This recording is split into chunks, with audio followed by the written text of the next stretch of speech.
Good morning. I'm delighted being here and to experience this special heat wave in Boise. My wife actually said to me, I want you to take your long johns and I want you to take your snowshoes.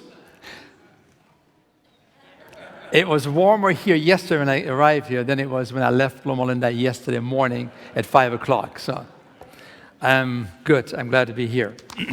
Now, some of you perhaps know me as a person that is very concerned about health issues.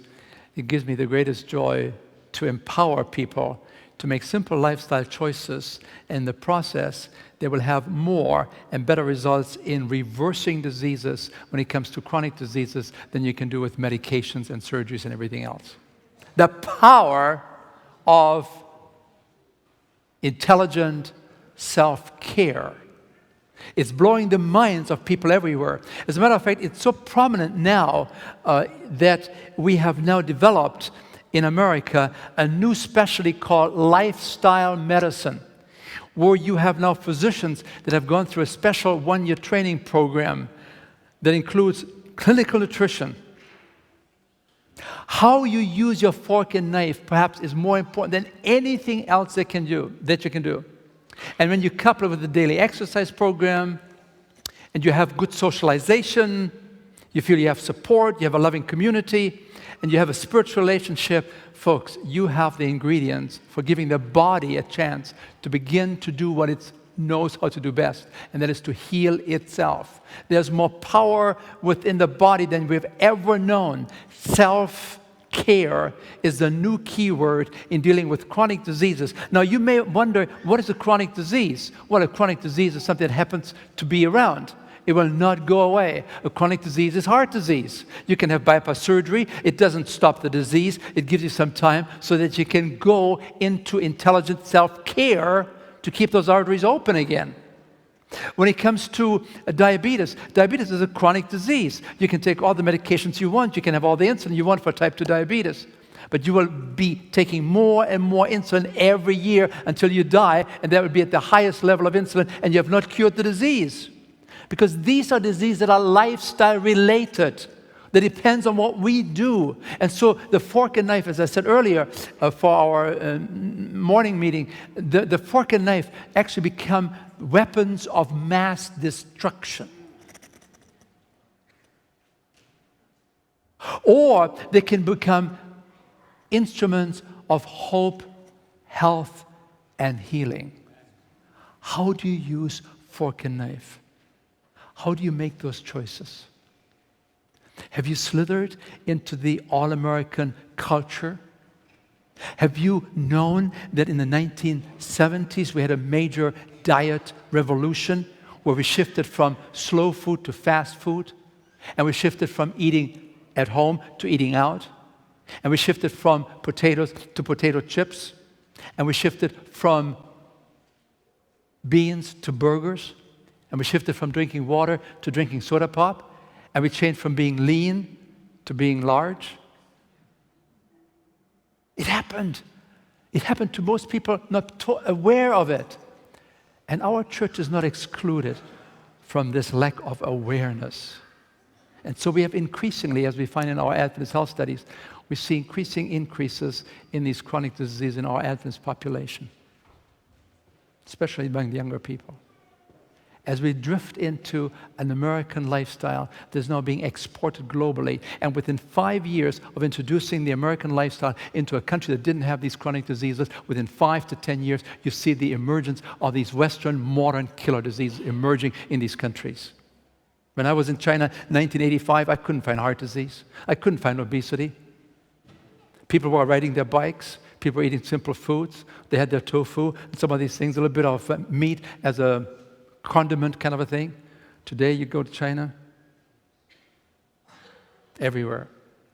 Diabetes, heart disease. Cholesterol levels are sky high, just like ours. And so I want to talk to you this morning a little bit about health, because I know that since you know that I have done some things with television and so on in the area of health, I don't want to disappoint you. and that you may have expected me to talk about health. So, this morning the presentation is Our Health Heritage, a Sacred Trust. And I want to base it on 2 Chronicles, the 20th chapter. You can read it for yourself this afternoon. The story is about Jehoshaphat, the king of Judah. He's badly shaken. He's equipped only with a motley small army. And then the word reaches him that an international, vast, multinational army is moving towards Jerusalem, and he knows he is a goner. He is finished. And then, with the back against the wall, he knows that he's in trouble. The king prays a heart-rending prayer, and the Lord answers through one of the priests. Don't be afraid. Don't be paralyzed by this mighty army. For the battle is not yours, but God's. Tomorrow, take your places. Stand quietly. See the incredible rescue operation God will perform for you. Don't be discouraged or afraid. The Lord is with you. And then the next morning, the king calls the people together. And he says, listen to me, O people of Judah and Jerusalem. Believe in the Lord your God, and you will succeed. Believe and remain steadfast to his prophets, and you shall prosper. At the end of the day, the mighty multinational army is destroyed. Not a single one of the enemy escapes without any losses to the king's small, motley army. The battle is mine. What God has wrought. Amazing. God in action. Reliable. Delivering.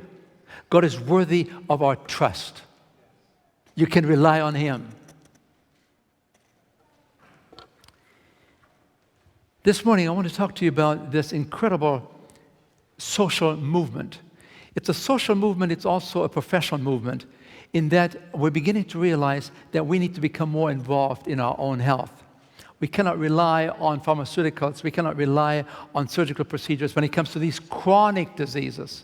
We do a wonderful job in medicine when it comes to infectious diseases, when we can diagnose disease that we could never diagnose before. But when it comes to these common chronic diseases, we're basically very limited on what we can offer people. We can give them a Band-Aid, we can make them feel better, but we cannot turn the disease off. We cannot heal the disease because the disease is rooted in our lifestyle. Are you with me? Which means it puts a lot of responsibility on us, but also a lot of opportunity for us.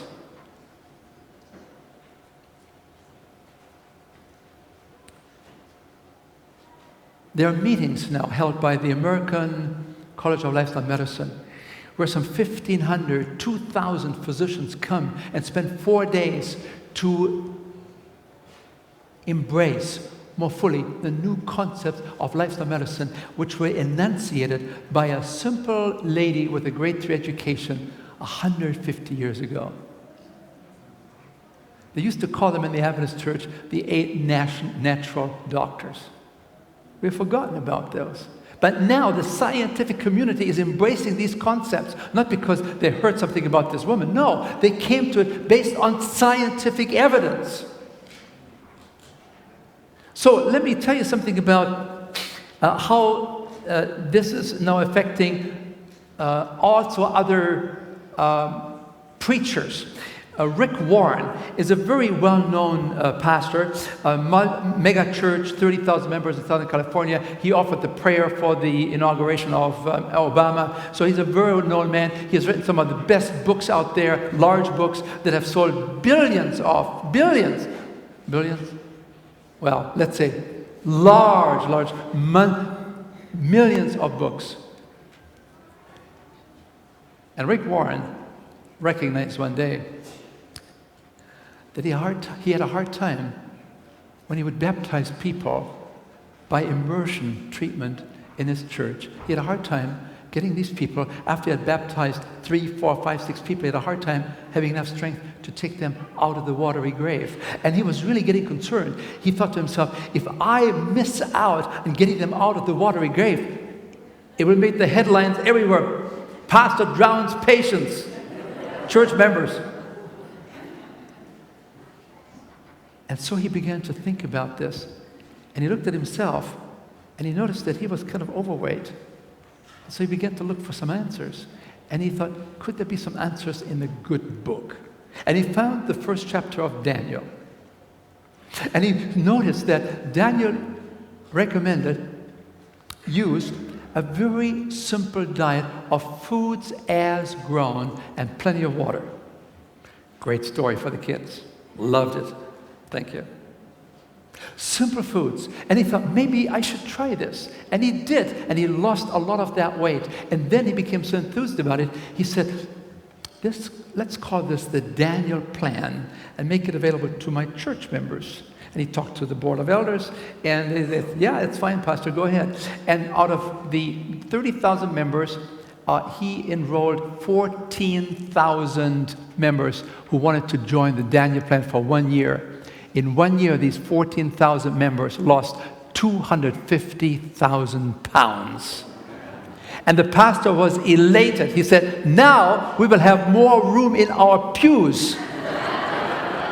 And we can invite the people from the community to join us here and do evangelism. Actually, you see, what he recognized was that it wasn't that he was getting weaker in his arms to get these people that were being baptized out of the watery grave. What he realized was that the people he baptized had become larger and heavier. That's what happened.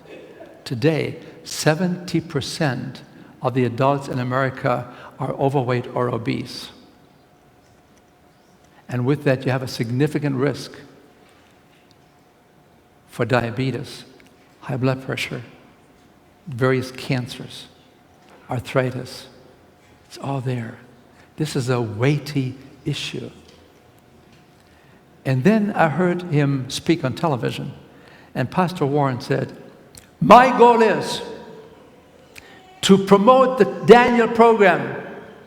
I will write all I can about the Daniel program. I want to enroll 1 billion people in the Daniel plan.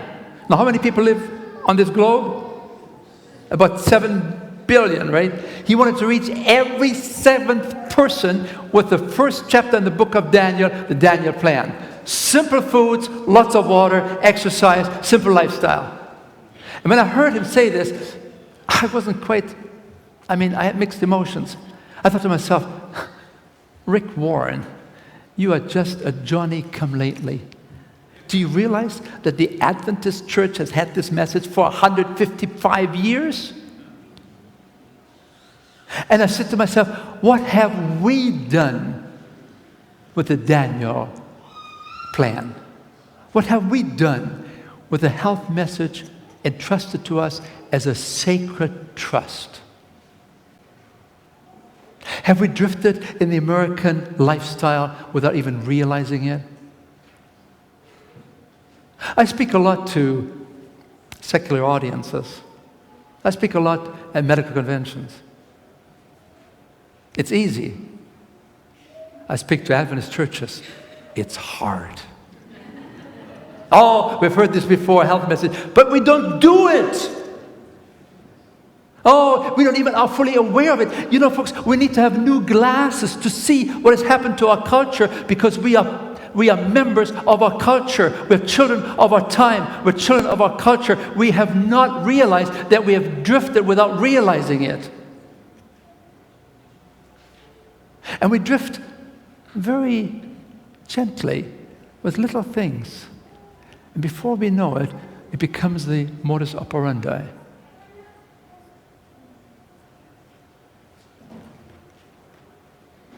So I want to talk to you about the very special heritage that we have, a sacred trust.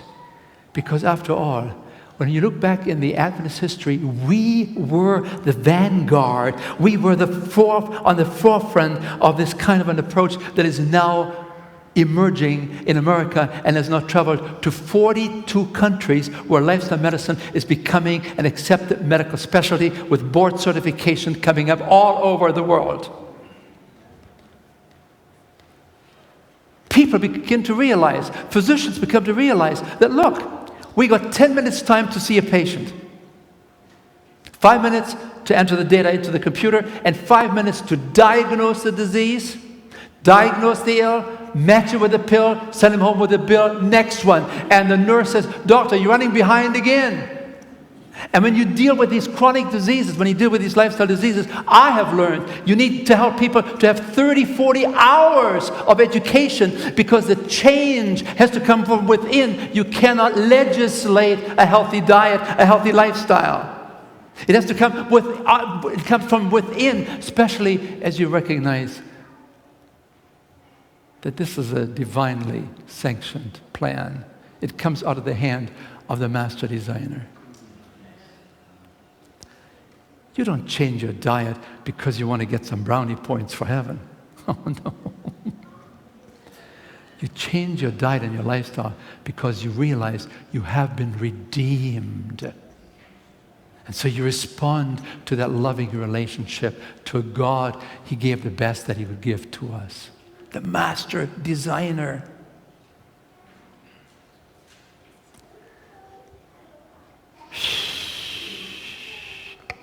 My question this morning is this. With the lifestyle medicine movement becoming now also a social movement, will we pick up the mantle again that we used to have, powerfully represented in Battle Creek, which became the medical mecca in the world in its heyday? Will we pick up the mantle again and lead? Or have we already fallen behind too far without even realizing it? Oh, you don't have to talk to me about health. I do all the right things. I'm a pretty good diet. Folks, you don't know what you don't know. So to help us appreciate the richness of our health heritage and to value anew the incomprehensible trust given to us by a loving God, a magnificent creator of foods, and principles of how the body works. I want to take you back to the 1830s, time of westward expansion. America then was the East Coast. There was a drive towards the western frontier. In those days, the western frontier was Michigan. I mean, that was big time. And so there was a man by the name of John Preston Kellogg who felt the Spirit moving him to the western frontier. And he took his 2 children, he took his wife, and he took his belongings, and he was on his way to the western frontier, and he settled in Flint, Michigan, bought 400 acres, and he was homesteading, and he was feeling very, very good about the new beginnings that he had. Now, the interesting thing about the Kellogg's was that they were sick most of the time. Mrs. Kellogg had tuberculosis, and in those days, what could you do for tuberculosis? They would do a lot of bloodletting. They used surgical procedures to drain her of blood. They gave her leeches to suck the blood out because it was believed in those days that if you have too much blood, that's the cause for most of these diseases. When children were sick, they were purged, they were vomited, were bled and blistered, and that was considered to be good medicine in that day. And of course, you can just imagine what happened to Mrs. Kellogg, John Preston's wife. She passed away shortly thereafter, leaving behind a widower, 5 children, and a homestead. Now, if you were in Mr. Kellogg's shoes, what would you do? What would you do? I know what I would do. I would look for a nanny. I would look for someone to take care of my kids, right? So he approached the best lady in town there. Her name was Ann Stanley. And he approached her and asked her, and she said, I'm sorry, I'm already teaching, I'm full-time, I can't help you, sir. Now, men, even in those days, were very sensitive to being turned down by a woman. I don't think that's changed very much. So it took him a little while to get his courage up, and 2 years later, he approaches her again, and he said, Miss Ann, I know you have a wonderful reputation. I know who you are. Would you like to become my wife? And she said, yes. And he had a capable wife, and he had a mother for his 5 children. She was an incredible lady because she was also the one that inspired him to pack up and to move to Battle Creek.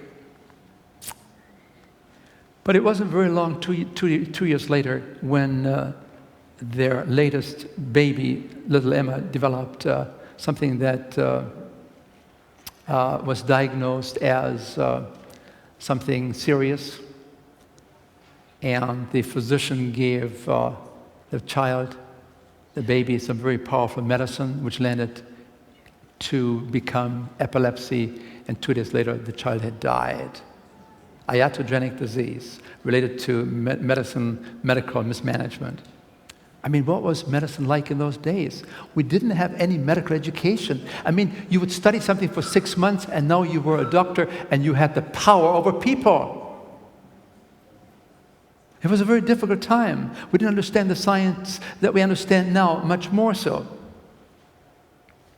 Now, what was medicine like in those days? Well, there were 2 major schools of thought. One was headed by Dr. Gallup. The other one was Dr. Tully.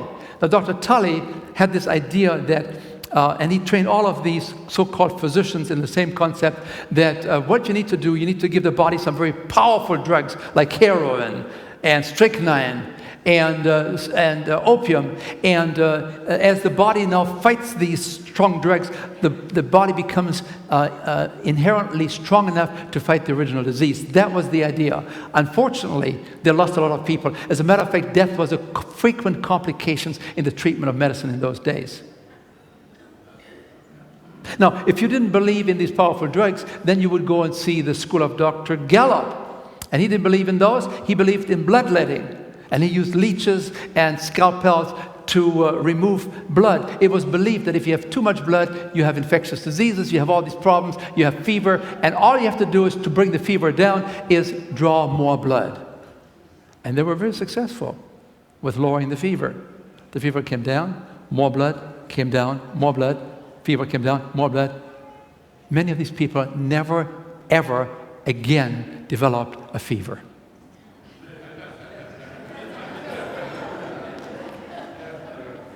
They died. So this is what it was like in those days. I mean, I was amazed myself. Now, then, if you didn't have access to these so-called physicians, then you would have to rely on home health guides. I mean, this gives you the chance to play doctor, because they give you those special manuals which describes the symptoms and then the disease so you can diagnose yourself. And then they had all these nostrums, they had all these medications, they had all these drugs that came with a kit, and then you can medicate yourself. And you can just imagine, they lost a lot of people too, right? And they were selling these kind of things under the disguise or the motto. They said, even a doubtful drug is better than none. And you know, some of these drugs tasted so bad. I mean, I was reading that they stung the throat, they gagged the patient, who was often cured after only 1 dose, simply out of fear of having to take a second dose. Now, if you didn't have these home health guides, then you would have to rely on folk medicine. You know, that's what's popular in the society. For instance, they believe that if you have an earache, just be sure you smoke some cigarettes and blow the smoke into the infected ear, and it will be curative. If you have some lung problems, be sure you get a big cigar and take the smoke and blow it into the person that you're trying to cure, and it will take care of the lung condition. This was what we used to believe and talked about. If you had, the one that really got me was for rheumatoid arthritis, here's what they recommended. To go to bed with a cat. Go to bed with the cat. Place the cat at the foot end of the bed with your feet touching the cat during the night. And it was believed that the arthritis would then leave your body and would enter the body of the cat. Better for you, worse for the cat. They believed that uncooked food was they believed that it was poisonous. They talk about a colonel in New England that was shown to eat a raw tomato, uncooked tomato, in a public place. And everybody knew that this colonel was making a demonstration that he was killing himself, because it was believed that eating raw food killed people. It was poisonous. We've come a long way, haven't we? Yeah. Well, fresh air. I mean, if you were a doctor and you had your little clinic, you would make sure that before you go to bed, you would go to the clinic and you make sure that every window of the patient's rooms are closed tightly, because it was believed that night air would be very dangerous to the health of these patients. Now, they talked about bathing. I mean, you were not allowed to bathe. You had to get a prescription from your doctor to do it once every 2 weeks. It had to be prescribed because it was considered to be a bad habit. Not only a bad habit, a bad treatment. It was considered to be dangerous. Germs, we hadn't discovered them yet. We were just in a twilight zone of science. Well, what about the fashions in those days? Are you interested in that?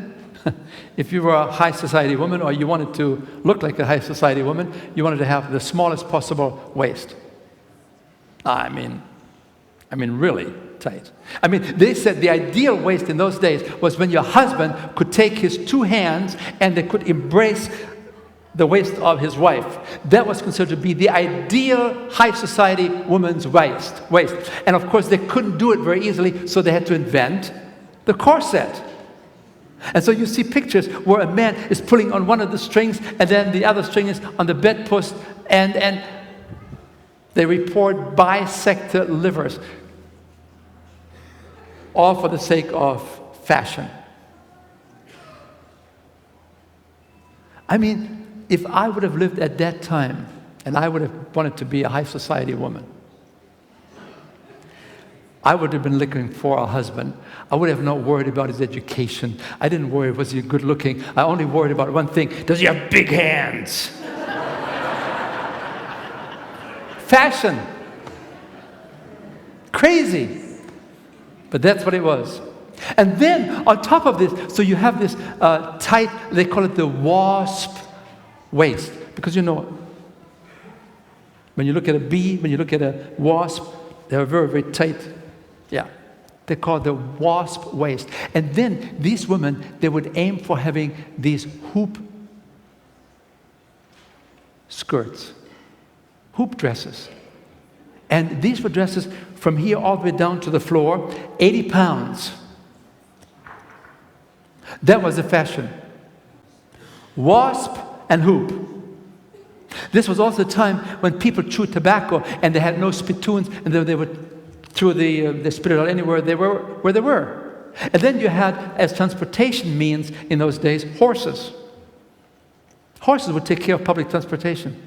And these horses would leave their business cards anywhere. You understand? And then these women would come along with their long hoop skirts, and they would distribute those business cards and everything that had been spit out by these tobacco-smoking people. And they would spread it around. No wonder that every fifth baby died before the age of 1 from infectious diseases. And there's this woman with a great education. She talks about a reform in our dress codes. It was just the right answer. Once you understand the historical setting, it was the perfect answer to diminish the prevalence of these infectious diseases that were being spread in part because of these long skirts. Are you with me?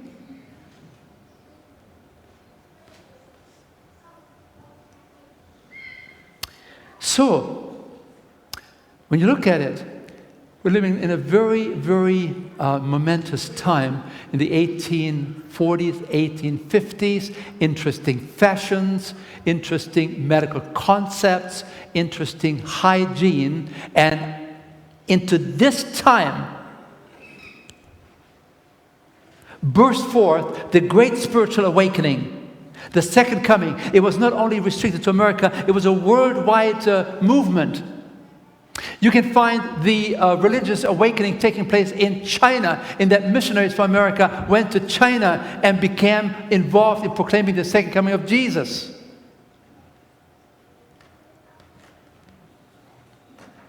It was also a time of the birthing of several denominations.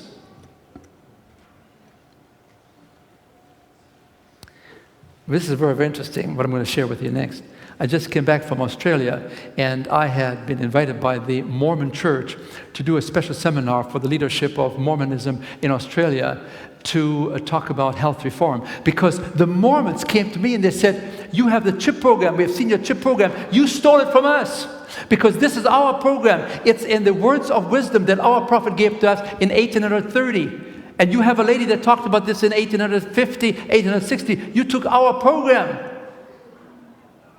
I said, really? So they gave me the 3-4 pages of the words of wisdom. And it says, no meat unless under starvation conditions, no coffee, no refined, some of these foods. They were very, very specific in those days. No alcohol, no smoking. It was all there. It sounded just like what the Adventist Church had as a basic foundational concept of health. And I said, so you have the words of wisdom. Are you doing it? No. Oh, we don't drink coffee. But that was it. Everything else they do.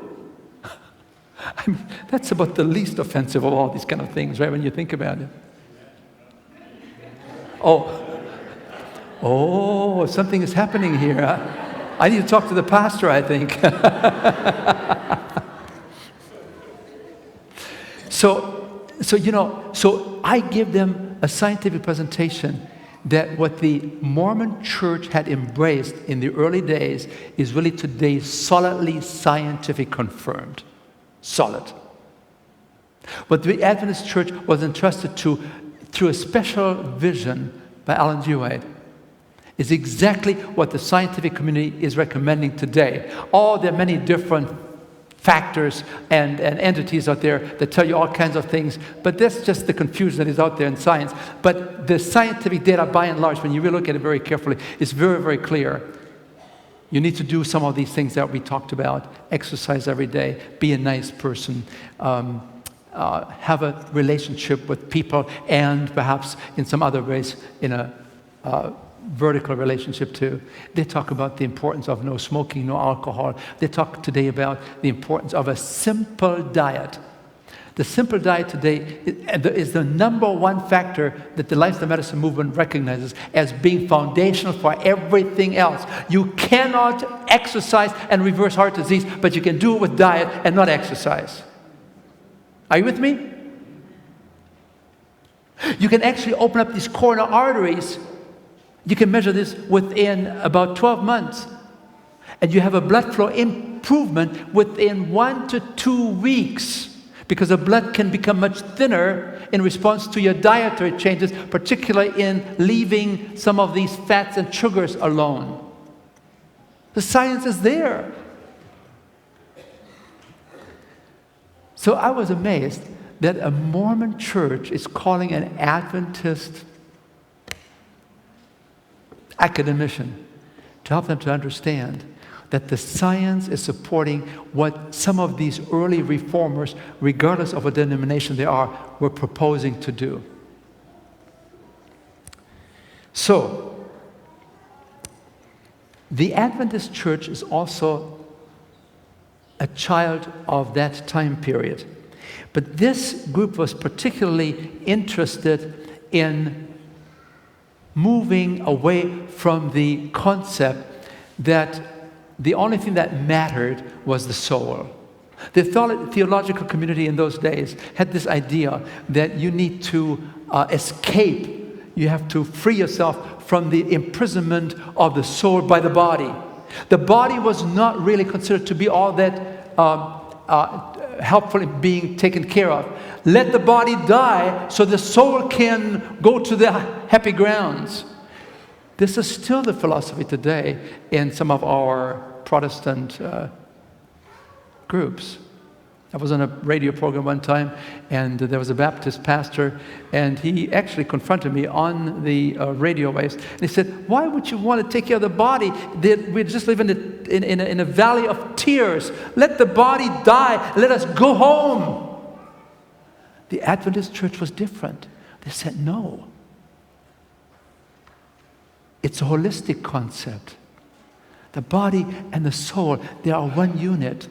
And to take care of the body is actually the right thing to do, to give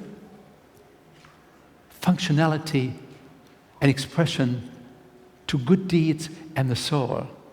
They were outside, they were outliers, they were outside of the thinking of the times, and we still are in a very special way in that position.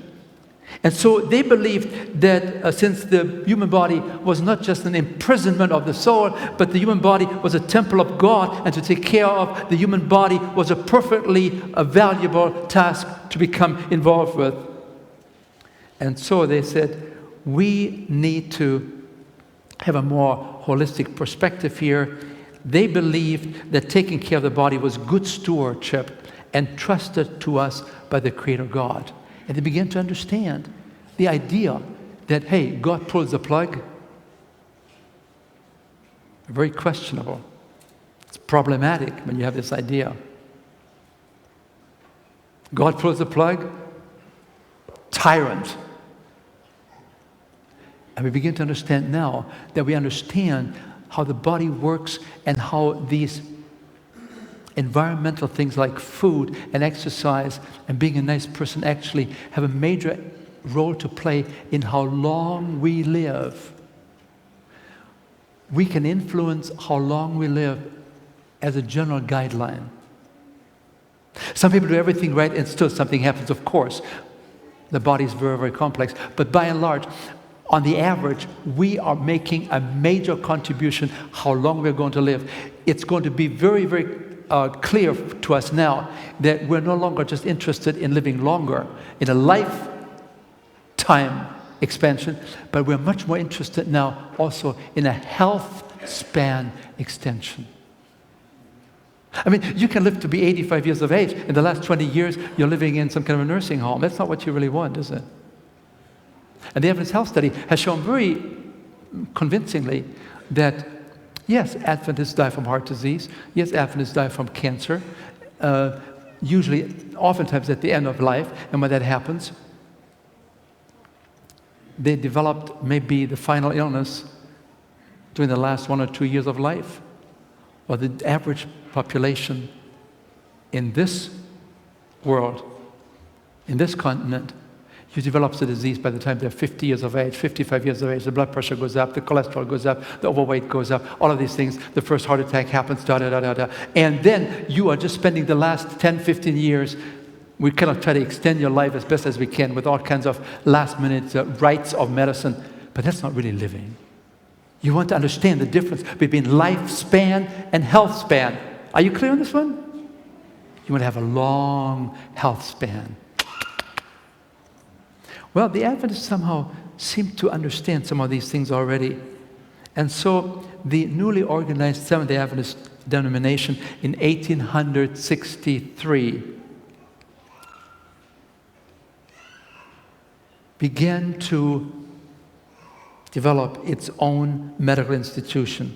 And they were persuaded to do this by a simple housewife named Ellen G. White in Battle Creek.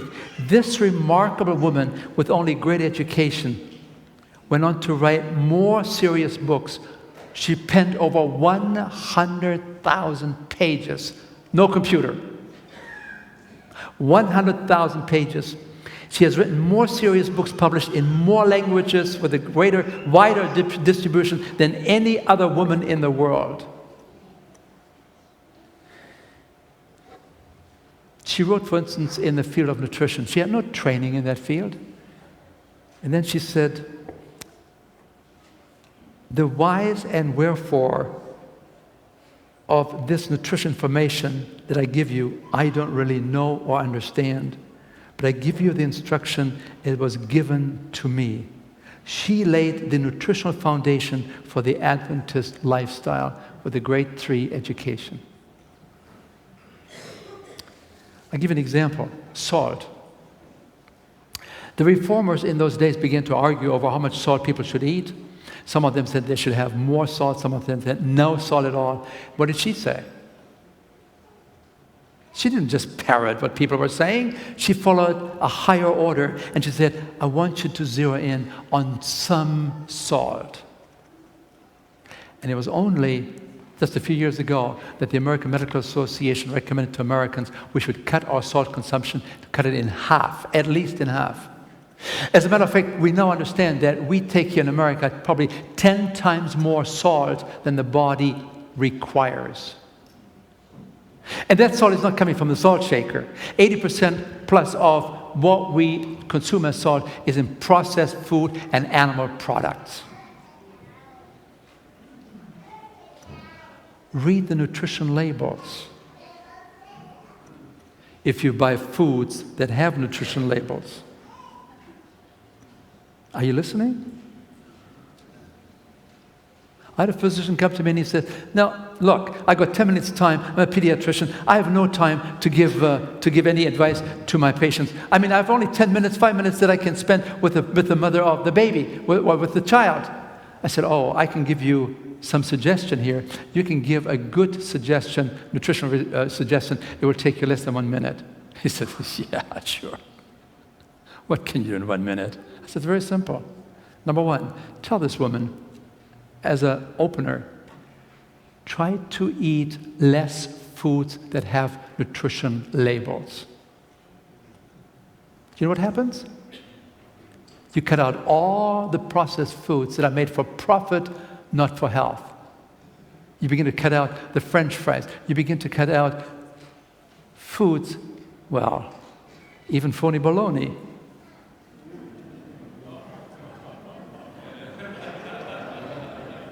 Now that took some time for you to register there, didn't it? You still don't know what I'm talking about? Talk to your neighbor after the service. No, I mean, these are special things that maybe we should use once in a while. These are transitional foods for people that are wanting to shift from a meat-based diet towards a more plant-oriented diet. Are you with me there? But somehow, we've kind of learned to love these things, and before we know it, they've become one of our mainstays. Look at the labels. Look at the ingredients. If there's some words that you don't understand, don't eat the food too often. God didn't make those. We call them health foods. Very debatable. We say, oh, I don't eat cheese anymore. We have veggie cheese. Folks, that's not the answer. It still is a high-fat food. It's still a processed food. God didn't make veggie cheese. And you say, well, I just like to have a little bit. It's all right. Remember, I am not a radical. I'm a gradualist. I teach people step by step by step. I'm not interested in splitting the church along the lines of food, first class, second class. No, God forbid. But I just want to stimulate your thinking a little bit, to read some of the news that are out there. Right now, the big news yesterday in USA Today was that the milk industry is really on the skids. Milk is no longer the product that they used to have. Milk was considered to be something that you need to have 3 glasses of in order to have strong bones and to avoid osteoporosis and fractures. Now we know from scientific studies around the world that those countries that consume the most milk and dairy products have the highest rate of osteoporosis and osteoporotic fractures. Marketing. People come to me and say, I have to have meat because I have to have my protein. Folks, there's protein everywhere. You don't need animal protein. As a matter of fact, we're taking twice the amount of protein that the body requires that we should have. And so we have to worry about excessive disease prevalence because of the high intake of animal-based protein foods. I mean, just open your eyes. It's in the newspapers everywhere. It has been there. You say, all of a sudden, I see it. It wasn't there yesterday. Yes, it was. But you have new glasses. Now you see because I've tried to alert you to looking for these things.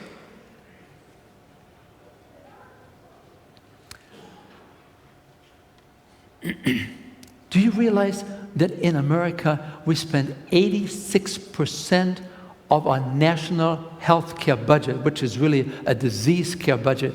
We spend 86% of our national disease care budget on managing the symptoms of chronic diseases without little indication that we can cure these diseases.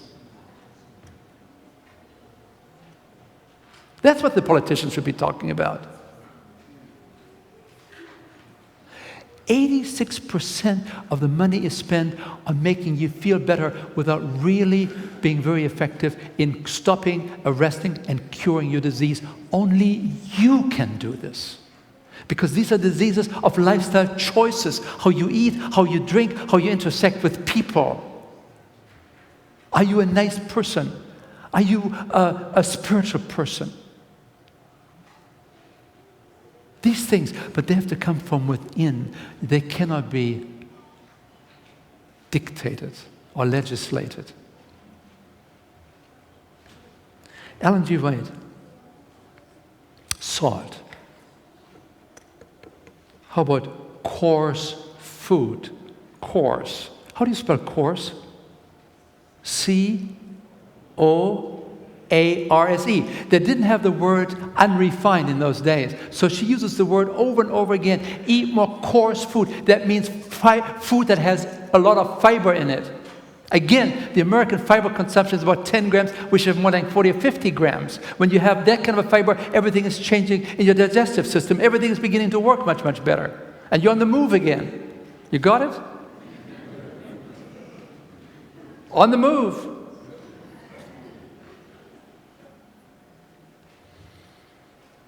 How did she know when she recommended we should eat more fruits and vegetables, whole grain and legumes with some nuts and seeds? How did she know in those days that that would be the recommendation that is coming from most of the scientific bodies today?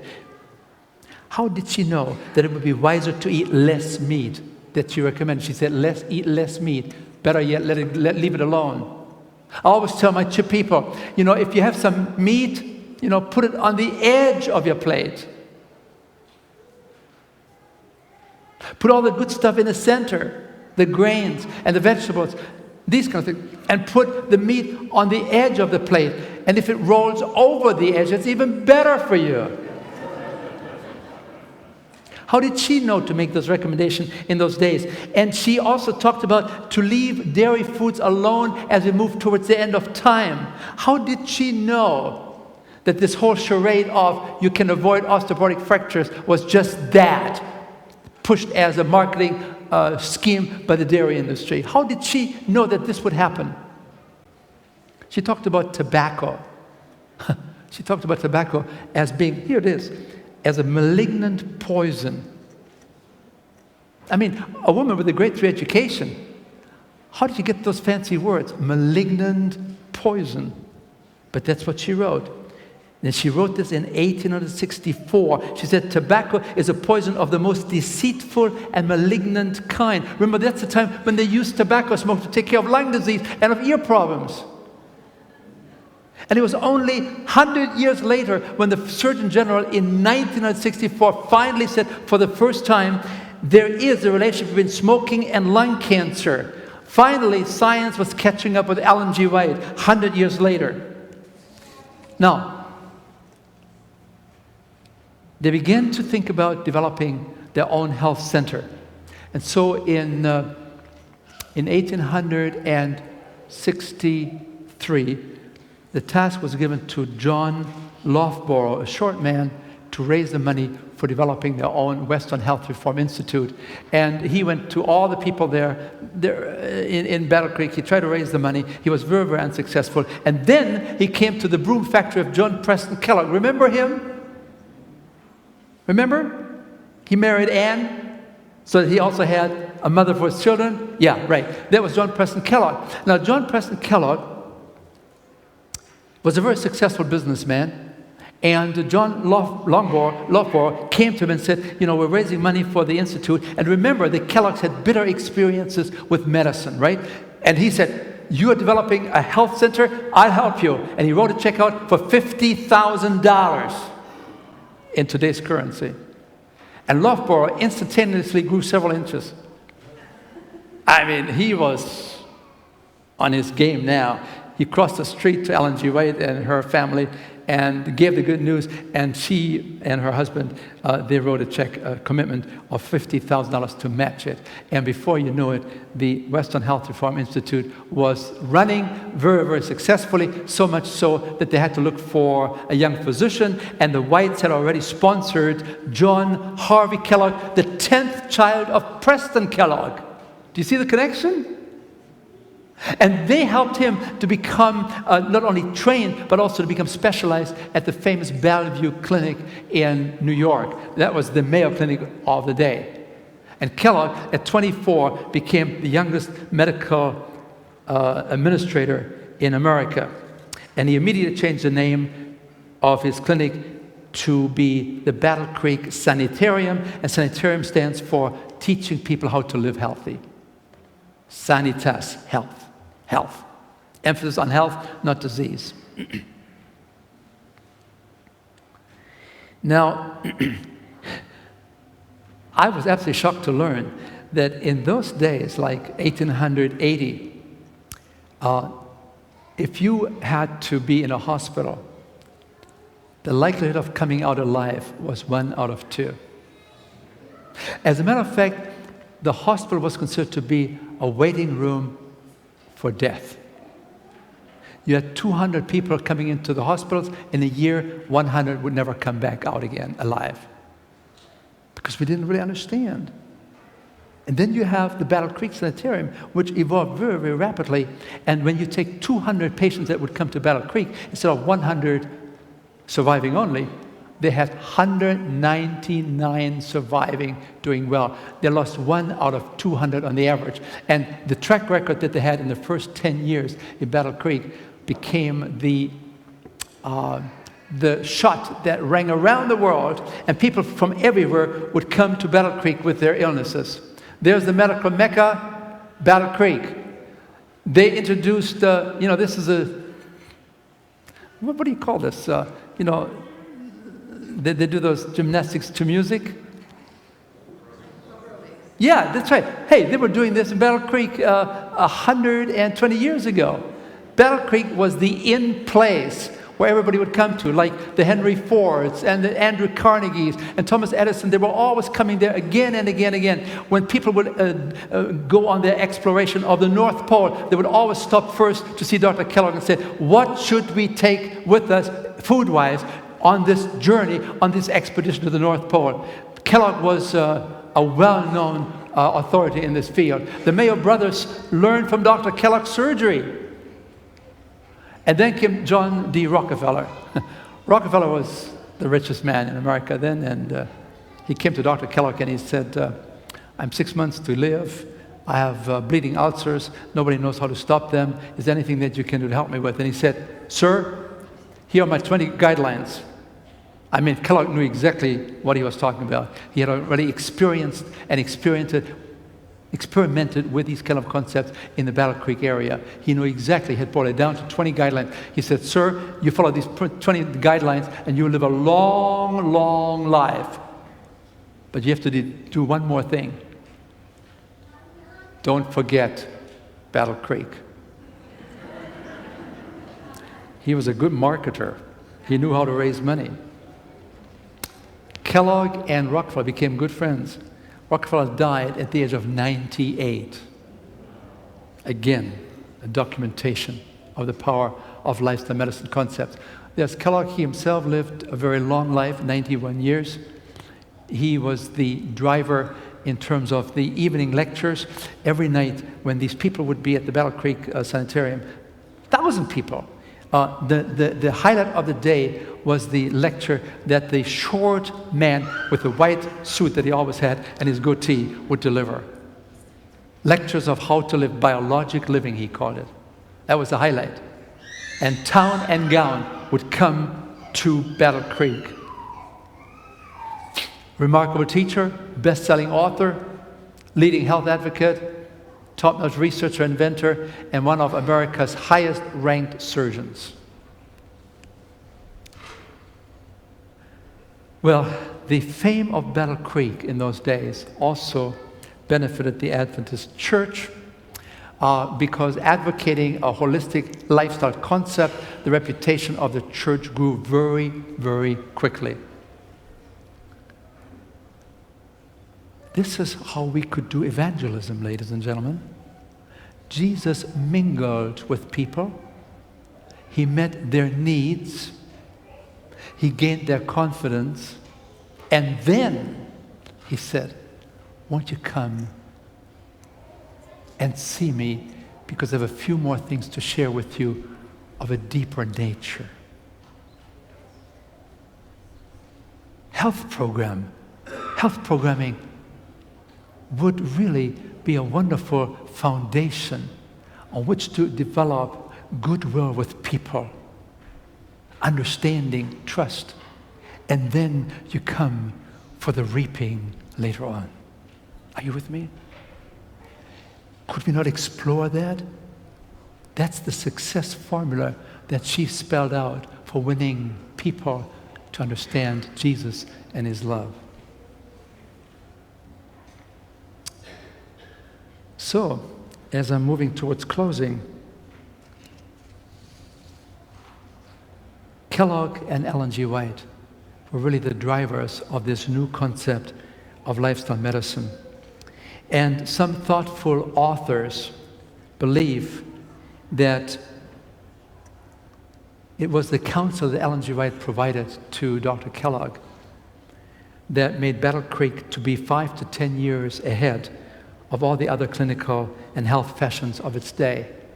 Kellogg, in those days, when he was still very close to Ellen G. White, when a new concept emerged of how to treat a certain disease, he would ask for counsel. He asked the prophet.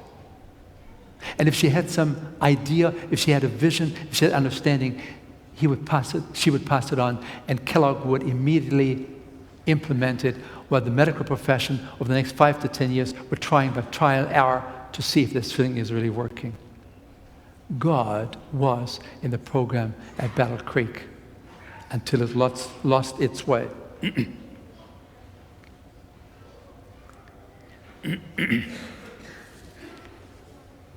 So what was it that was advocated at Battle Creek? What has been advocated by the Adventist Church in the original days?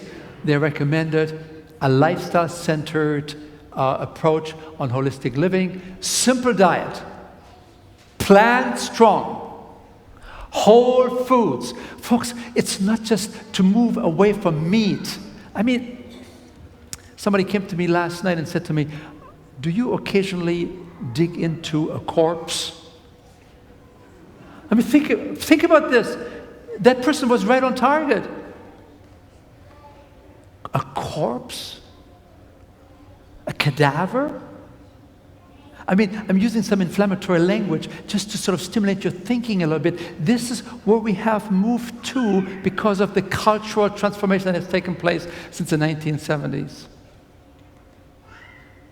So the issue with Adventist healthy living is no longer just to move from meat to plants. That's a good thing.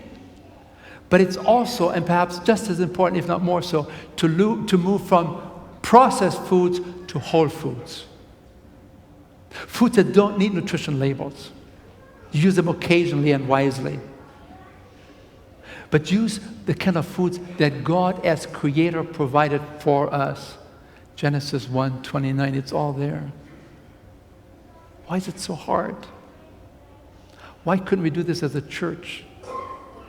Why couldn't we do it where we have social relationships? You could invite the community, they would come in. An outstandingly beautiful, I mean, I was totally stunned when I came into this church this morning. I thought I was in a different world. You have one of the finest churches I have seen anywhere. You could bring people in with a health message and help them to understand that we care about you.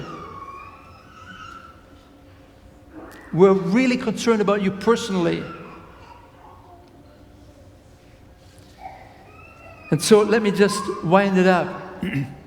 The Adventist lifestyle always included simple diet, daily exercise with a weekly day of rest, plenty of water, abstinence from tobacco, alcohol, and caffeine, balanced life, mental hygiene, and trust in God. Loma Linda is sort of the blue zone. It has more centenarians than many areas in the world. And people have this idea that if you want to live a long life, just move to Loma Linda and they will give you the finest environment and you can live a long life. Folks, it's not the Loma Linda geography. It's the Adventist lifestyle. And people come to me, so I have to become an Adventist? No, you don't have to become an Adventist. It's nice if you do, but you don't have to become one. I used to be a Lutheran. I said, what I want you to really do is if you're not ready to become an Adventist per se, just live the Adventist lifestyle and you will live a long life and you have a great health span. It doesn't matter where you live. You have Adventists in Poland, you have Adventists in Japan, you have Adventists in South America. Adventists live longer than anybody else, particularly those people who do it. And so let me give you a couple of slides here. This is a study from Harvard, just came out a few months ago. They checked people out that never smoked, had normal weight, exercised, and limited alcohol intake, and had a very, very simple diet. And they compared them with people that lived the average American lifestyle, and they found that women at the age of 50 could expect to live 14 years longer, men to live 12 years longer by making these 5 little changes in the lifestyle. What were they again? Don't smoke, normal weight, exercise every day, be careful with alcohol, and a simple diet. How many years? 14 years for women and 12 years for men. Does God pull the plug? Or do we have a role to play? And then you have the Adventist Health Study. I mean, we are shocked. Only, well, how should I say this? 50% of the Adventist population in America and Canada is a carnivorous diet-using population. 50% of the Adventists consume meat. I'm not here to make you feel bad. I'm just giving you some statistics because I want to make a point here, okay? I'm not interested in being judgmental. I just want you to really understand the outcome. So please note, about 10% of the vegetarians eat fish, 30% of the vegetarians eat eggs and dairy, and only 10% are pure vegetarians. This is the green color on the top, only 10%. The government came to us and said, look, you Adventists, you don't smoke, you don't drink, you don't use alcohol, and so on and so forth, and you go to church regularly, you have a very homogeneous lifestyle. But you Adventists have 5 different dietary ways, don't you? Can't you do some study on these Adventists and see if the different groups have different health outcomes? So, in Loma Linda, we enrolled 100,000 people in North America. We followed them for 7 years, and here are the results. Please note, you see on the left side there are some different color bars. The red one says 180. That's the weight of Adventist women that are meat eaters. And then you go in the direction to the left, you see the vegetarians at the very left side, they only weigh 141 pounds. So Adventist people that are consuming meat, women, on the average, weigh 40 pounds more than the Adventists that are plant-oriented people. You want to lose some weight? Moving the color of green. Move in that direction. And then for men, maybe you don't want to know. Men, on the average, in red, they weigh on the average 193 pounds. These are Adventists. And then in green, you have the Adventists that are more plant-oriented, pure vegetarians. They weigh 32 pounds less. So weight management becomes much easier when you move towards a diet that is richer in fiber and foods that God made. Look at diabetes. Adventist meat eaters in the red bar have 4 times more diabetes than the people on the left side in the green little square there. When it comes to high blood pressure, they have 4 times more high blood pressure problems on medication if they're meat eaters when compared to those in the green bar. Do you see? I mean, you can affect the level of health. You can affect the level of your disease. Yes. Lifestyle medicine. That's what CHIP is all about. Helping people to nicely move in that direction through education. 30, 40 hours of helping you to understand. Cholesterol, people that are meat eaters have 15% of the people are on medication for high cholesterol. On the other end, you have only 3% for total vegetarians. And that even surprised me because I expected probably 0. So folks, I don't push the V word. I just say plant-based. You got it? Because people turn off when you start using V words. Just move towards a diet that God designed. Plant strong. It leaves the door open for some of the animal products to come in as a condiment. Let us just move, that's all. Let's get on the journey. And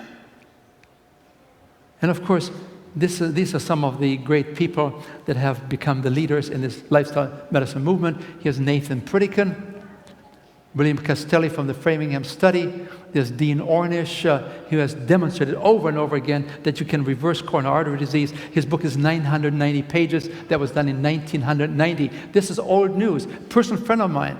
Then you have Neil Barnard, shown again you can reverse diabetes in 3 to 4 weeks. That's what we do with the CHIP program too. You don't have to be a diabetic. You don't have to be on medication for type 2 diabetes. Just take some responsibility. Then you have Dr. Campbell, the China Study, one of the most important books on the bestseller list since 2005, every year. And then you have Prevent and Reverse Heart Disease by Dr. Esselstyn from the Cleveland Clinic. These are all my friends. I've taken all of them one at a time to be interviewed on 3ABN. And they were astounded of how 3ABN evolved. Forks Over Knives. You've heard of this film? This is the best, most successful documentary 4 years in a row since it appeared. Forks Over Knives. And it gives the stories of Dr. Esselstyn and Dr. Campbell. You know what that means, Forks Over Knives? The point of that film is that the fork is more important than the surgeon's knife when it comes to heart disease. You can do more with the fork, the dietary fork, than with the knife of the surgeon. Well, sometimes you have to have an emergency situation, but look at this. I mean, if Clinton, who was not known to be a paragon of purity, I'm talking about diet now, okay? Now, if Bill Clinton, who was a junk food junkie, if he can do this, this is the new entertainment style of Bill Clinton, total vegan for the last, since 2012, after his bypass failed. And he said, I don't want to have stents for the rest of my life. I'm going to do it the right way. And he saw the film Forks Over Knives, and it changed everything. So in closing, isn't it time that we take a look at where the culture has taken us, and we have perhaps weakened our leadership in the role of making lifestyle issues the best way to prevent and arrest and reverse, heal many of our modern killer diseases that are immune to the approaches of even the best medical centers, because these are diseases that are lifestyle related. They relate to how we eat, how we drink, do we get enough sleep? They relate to, are we a nice person? Do we have a relationship with other people? Are we forgiving people? Or do we harbor bitterness in our souls? These are all things that come together that we really highlight in the CHIP program. Holistic care. Just what God wanted us to do. It's a great way for me to speak. Last night, briefly, at the St. Luke's Hospital function, one of the movers of this movement, Dr. Michael Greger, spoke. 900 people showed up for the lecture. And he talked about how not to die. He talked about how not to die from kidney disease, because you can reverse it. How not to die from heart disease, because you can reverse it. How not to die from stroke, because you can do something about it. How not to die from diabetes, because you can turn this around.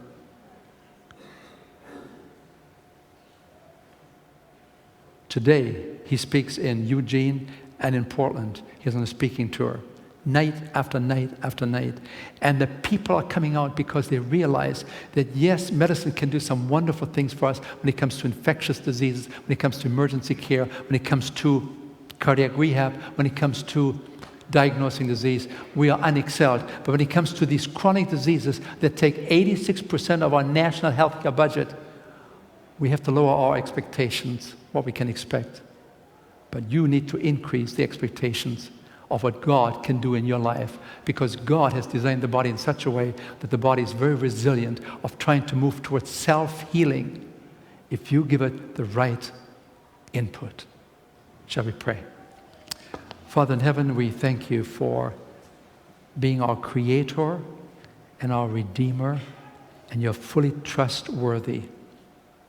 And you have entrusted us with a special word from above, entrusted to us as a sacred trust, a message of health, to reaching out to our own people, but also beyond, so that the glory can come to you, and that we have clear minds that we need as the great controversy is moving towards its final stage. And we thank you for Jesus. Amen.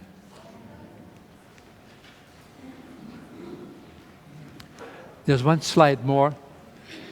Zach. The point is, believe and remain steadfast to his prophets.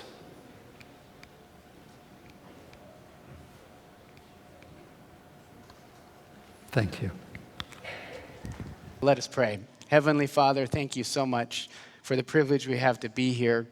You have given us the blessing of a human body, and you've given us minds, and you want our minds to be in tune to you because you love us so much, and you just want to be with us, and we thank you. It's such a high honor for us to have that privilege, and we pray, Lord, because we know we can't do this, but if we're willing, you can do this in our lives, and you can help us to reform and get better focused on lifestyle choices that bring about a healthier body and a clearer mind. So thank you.